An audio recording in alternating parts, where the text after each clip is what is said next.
Selamat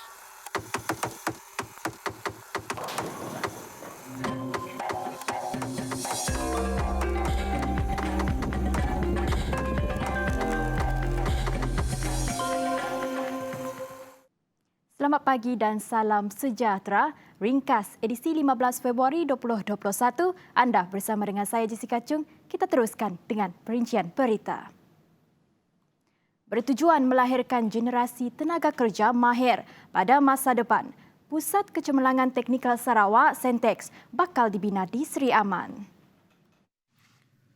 Menurut Menteri Muda Kesejahteraan Komuniti yang juga ahli Dewan Undangan Negeri Simanggang, Datuk Francis Radin Hollis, penubuhannya turut bertujuan untuk memudahkan golongan belia Seri Aman untuk memperoleh sijil pengajian di peringkat tinggi tanpa perlu berhijrah ke bandar-bandar besar.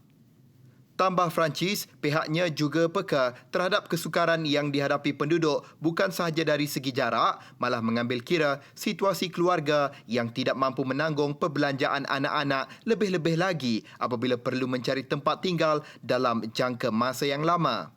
Lokasi pembinaannya telah pun diluluskan dan carangan juga telah pun dikemukakan kepada Ketua Menteri Datuk Patinggi Abang Johari Tun Openg serta pihak Yayasan Sarawak.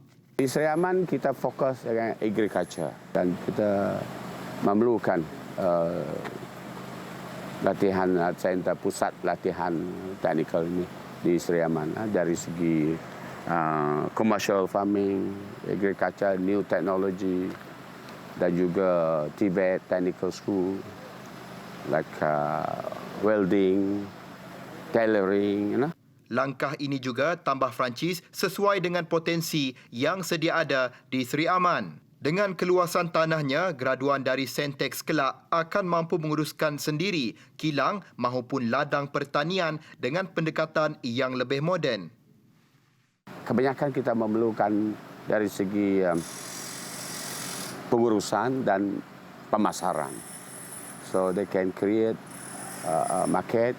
Then also they can create training center and they can macam collaborate dengan kerjaan agensi kerjaan yang menjalankan aktiviti untuk meningkatkan lagi pendapatan mereka secara menyeluruh.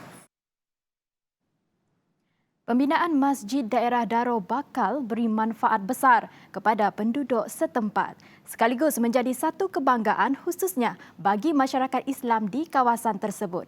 Menurut Ahli Dewan Undangan Negeri Daro, Safi'i Ahmad, pembinaannya membangkitkan peruntukan sebanyak 9.5 juta ringgit dan dijangka siap pada Ogos 2021. Sebuah masjid daerah dalam pembinaan. Masjid ini berkapasiti 1,680 boleh untuk menampung bilangan jemaah yang seramai 1,680 orang. Kerana sebelum ini Daro masih belum lagi mempunyai sebuah masjid daerah sendiri. Tambahnya lagi, dengan adanya masjid yang mempunyai kapasiti yang lebih besar dan dilengkapi dengan kemudahan yang lengkap, ia diharapkan dapat merapatkan ukhuwah penduduk setempat melalui penganjuran pelbagai aktiviti keagamaan dan kemasyarakatan. Rata-rata masyarakat setempat juga melahirkan rasa syukur atas kemudahan yang diusahakan Kerajaan Sarawak yang dilihat semakin berkembang di Daro. Kerana terlalu banyak sudah perubahan yang telah dia berikan kepada daerah Daro ini, terutamanya kami Kampung Badong. Memang gembira kami. Kalau boleh untuk masa akan datang ditambahkan lagi lah projek lah. Ini berita baik buat rakyat Malaysia. Tarikh pendaftaran baharu dan kemas kini bagi bantuan prihatin rakyat BPR yang sebelum ini dibuka dari 15 Januari hingga 15 Februari kini dilanjutkan sehingga 25 Februari. Menurut Menteri Keuangan Tengku Datuk Seri Zafrul Tengku Abdul Aziz, ia bagi memastikan BPR diterima oleh mereka yang layak serta mengambil kira Perintah Kawalan Pergerakan PKP yang dilaksanakan di hampir seluruh negara ketika ini. Hanya pemohon yang tidak pernah menerima bantuan sara hidup BSH 2020 atau Bantuan Prihatin Nasional BPN B40 serta isi rumah berpendapatan RM5,000 dan ke bawah sebulan perlu membuat permohonan baharu. Penerima BSH 2020 dan BPN B40 yang lulus sebelum ini tidak perlu membuat pendaftaran baharu atau kemaskini sekiranya tiada sebarang perubahan maklumat. Pembayaran fasa 1 BPR juga akan dipercepatkan kepada penghujung Februari ini seperti yang diumumkan dalam pakej Bantuan Perlindungan Ekonomi dan Rakyat Malaysia Permai pada 18 Januari lepas. Manakala bayaran fasa 2 pula dijangka dibuat awal Mei. Setakat ini, pihak Lembaga Hasil Dalam Negeri Malaysia LHDNM telah menerima hampir 550,000 permohonan baru yang perlu disahkan dan disemak silang di dalam sistem. Program imunisasi COVID-19 kebangsaan yang akan bermula penghujung Februari ini tidak boleh gagal dan perlu mencapai matlamatnya. Menteri Sains, Teknologi dan Inovasi Khairi Jamaluddin berkata, usaha ini memerlukan kerjasama semua pihak, memandangkan negara yang melaksanakan program imunisasi mula menunjukkan pemulihan terhadap aspek ekonomi mereka.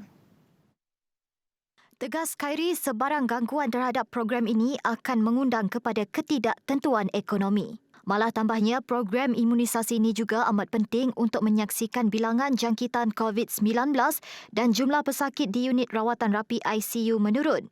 Berikutan pencapaian itu, kerajaan mempunyai asas untuk memutuskan supaya lebih banyak aktiviti ekonomi dan sosial beroperasi seperti biasa.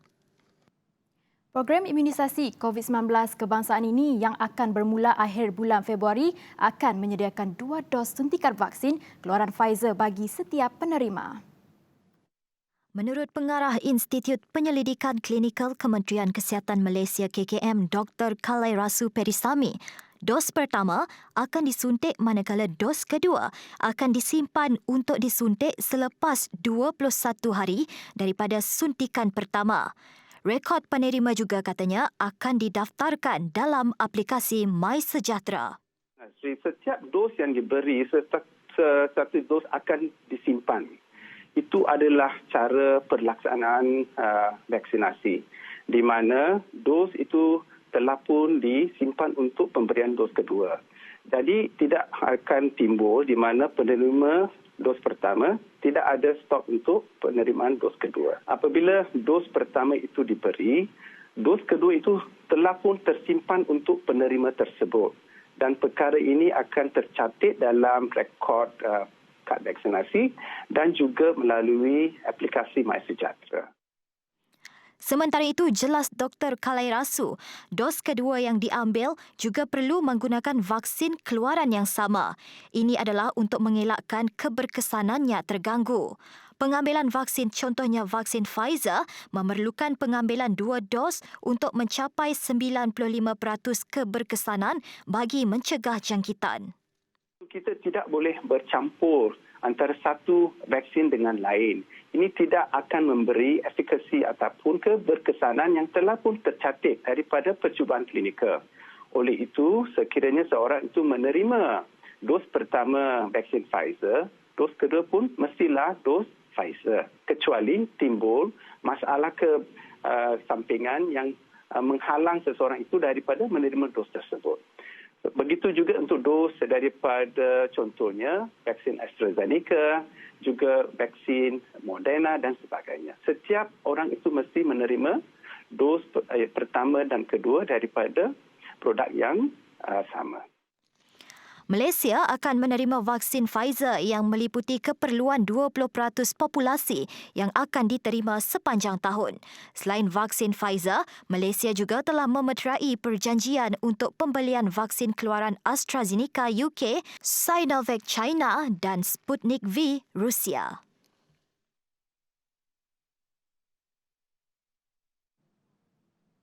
Kementerian Belia dan Sukan KBS meminta penggiat sektor sukan dan rekreasi supaya mematuhi prosedur operasi standard SOP yang ditetapkan bagi meyakinkan kerajaan, terutamanya Majlis Keselamatan Negara MKN untuk memberi kebenaran membuka sektor berkenaan secara berfasa. Menterinya Datuk Seri Rizal Marikana Amerikan turut menegaskan bahawa situasi ketika Perintah Kawalan Pergerakan PKP pertama kali yang dilaksanakan tahun lepas dan PKP 2.0 sekarang tidak sama apabila kes harian COVID-19 meningkat daripada angka ratusan ke ribuan dan telah menular ke dalam komuniti. Pihaknya juga terpaksa mengambil jalan tengah untuk memberikan kebenaran kepada fasiliti sukan seperti padang bola, gelanggang futsal dan badminton beroperasi dengan SOP yang ketat demi kelangsungan hidup pihak yang terlibat dalam industri itu. Katanya lagi, beliau sendiri akan turun padang untuk memantau pematuhan kepada SOP tersebut dilaksanakan selain pewujudan Rakan Muda Sports Bubble Volunteers SBV turut diyakini dapat membantu pelaksanaan SOP tersebut. Sekian sahaja ringkas untuk jam ini dan pastikan anda tidak terlepas perkembangan semasa di ringkas jam 12 nanti. Saya Jessica Cheng, salam hormat dan jumpa nanti.